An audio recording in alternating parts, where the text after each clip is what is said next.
Saya sedang berada di salah satu pusat perbelanjaan Indomaret. Sebentar lagi saya akan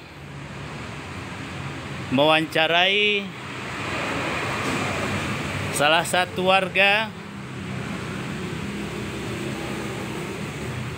berkaitan dengan pelaksanaan Pilwali tahun 2020 yang akan datang. Selamat sore, Deng. Selamat sore. Siapa ngaran, Deng? Ahmad. Ahmad. Aku hendak betakun, Deng lah. Menurut Ikam, pemilihan wali kota ini kira-kira bisalah berjalan tanpa manipolitik? Yang jelas sampai saat ini belum ada pengalaman mendekati untuk masalah manipolitik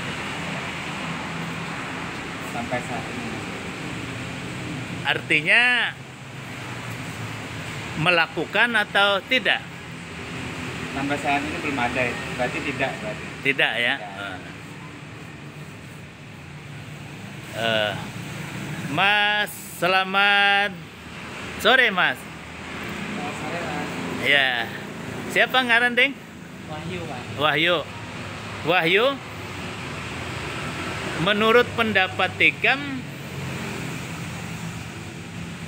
pernahkah Ikam mendengar atau melihat atau mungkin menerima sesuatu pada saat pemilihan anggota DPR atau pemilihan wali kota dari orang-orang, apakah itu tim atau persorangan? Kada pernah Kang Bay menerima. Kada pernah lah. Apapun ini. Oh. Sekarang nyuruh biasa golput.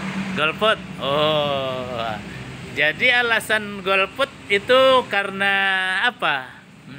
Alasan golput tersebut karena yang Pak, ibaratnya tuh nyuruh, Kam hari ini coblos di sini kayak itu.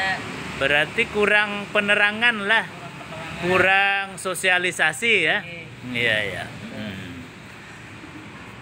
Lalu aku kembali, kalau misalnya ya ada dua orang calon wali kota,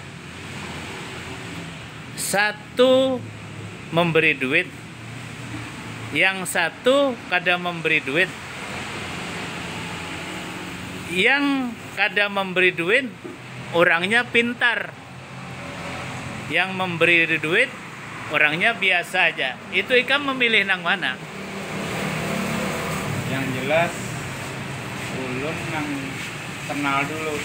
Oh, yang kenal. Kan tahu betul ya pegawaiannya, siapa kelakuannya, bagus kada orangnya, lawan rakyat tuh bagus kada. Jadi tergantung perbedaannya bagus kada. Jadi moral pemimpinnya lah, akhlaknya lah. Ya, iya ya. Kalau gampang Ding, kalau misalnya dihadapkan pada pilihan, artinya ada calon yang memberi duit, orangnya biasa-biasa aja, kemudian ada calon yang bagus, pintar, tetapi membaca selawat aja, kada memberi apa-apa gitu. Itu pilihan Ikam kemana? Pilihan yang kedua ini. Nang artinya kada memberi apa-apa, nang berselawat aja lah. Ya. Fahmi Amrusi dari Pusat Perbelanjaan Indomaret Panglima Batur melaporkan.